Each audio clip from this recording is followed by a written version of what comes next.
Hi friends, எல்லோரும் எப்படி இருக்கீங்க?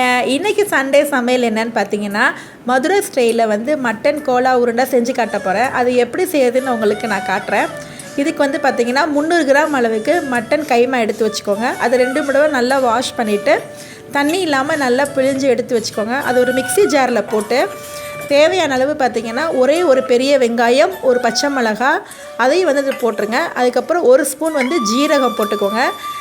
ஜீரகம் போட்டதுக்கப்புறம் பார்த்திங்கன்னா கொஞ்சோண்டு மிளகு, ஒரு 10லேருந்து 15 நம்பர்ஸ் வந்து மிளகு போட்டு தேவையான அளவு பார்த்திங்கன்னா இஞ்சி பூண்டு பேஸ்ட்டு வந்து ஒரு 1/2 ஸ்பூன் போட்டுக்கோங்க.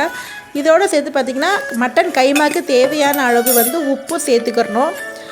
உப்பு வந்து கைமாக்கு மட்டும் போட்டால் போதும், நம்ம குழம்பு வைக்கிறப்போ அதிலே சேர்த்து போடுவோம். அதனால் பார்த்து கூடி குறைச்சி உங்கள் டேஸ்ட்டுக்கு தகுந்த மாதிரி போட்டுக்கோங்க. அதில் வந்து தேவையான அளவு ஒரு 1.5 டீஸ்பூன் வந்து பொட்டுக்கடலை முழுசாகவும் போடலாம், இல்லைன்னா மாவாக போட்டு நல்லா ஃபைன் பேஸ்ட்டாக அரைச்சி வச்சுக்கோங்க.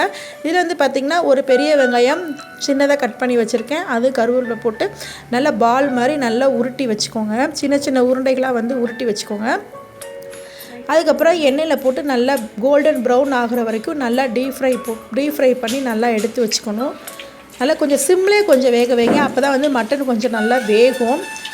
2 பக்கமும் நல்லா சிம்லே வச்சு நல்லா பெரட்டி போட்டு நல்லா திருப்பி எடுத்து வச்சுக்கோங்க. அதுக்கப்புறம் வந்து நம்ம குழம்பு செய்ய போகிறோம். குழம்புக்கு ஒரு கடாய் வச்சு அதில் வந்து பட்டை, கிராம்பு, ஏலக்காய் எல்லாம் போட்டு தாளிச்சிட்டு நல்லா பொரிஞ்சு வர வரைக்கும் நல்லா வதக்கி விட்டுக்கோங்க. வதக்கினதுக்கப்புறம் பார்த்திங்கன்னா தேவையான அளவு கொஞ்சோன்னு ஒரு பெரிய வெங்காயம் வந்து ஃபைன் பேஸ்ட்டாக சாப் பண்ணி வச்சுக்கோங்க. அதாவது இஞ்சி பூண்டு பேஸ்ட்டும் போட்டுக்கணும். இஞ்சி பூண்டு பேஸ்ட்டு போட்டு நல்லா வதக்கிக்கோங்க. தக்காளி வந்து பார்த்திங்கன்னா ஒரு 3 தக்காளி வந்து நல்லா பேஸ்ட்டாக அரைச்சி வச்சுக்கணும். கட் பண்ணி போடாமல் இந்த மாதிரி நீங்கள் பேஸ்ட்டாக அரைச்சி போடுறப்ப வந்து குழம்பு வந்து நல்லா திக்னஸ் கொடுக்கும். அதுக்கப்புறம் பார்த்திங்கன்னா ஒரு தேங்காய் பத்து வந்து கொஞ்சோண்டு சோம்பு தேய்ச்சி நல்லா சேர்த்து நல்லா அரைச்சி வச்சுக்கோங்க. தக்காளி, தேங்காய், சோம்பு எல்லாம் போட்டு சேர்த்து அரைச்சி ஃபைன் பேஸ்ட்டாக எண்ணெய் பிரிஞ்சு வர வரைக்கும் நல்லா வதக்கிக்கோங்க.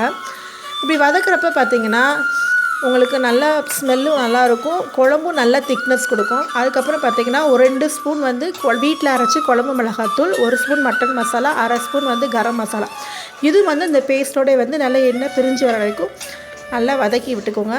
இதில் வந்து பார்த்திங்கன்னா இந்த வதக்கிறது வந்து கீழே அடி பிடிச்சிடாமல் நல்லா வதக்கிட்டு ஒரு 3/4 டம்ளர் வந்து தண்ணி ஊற்றிக்கோங்க.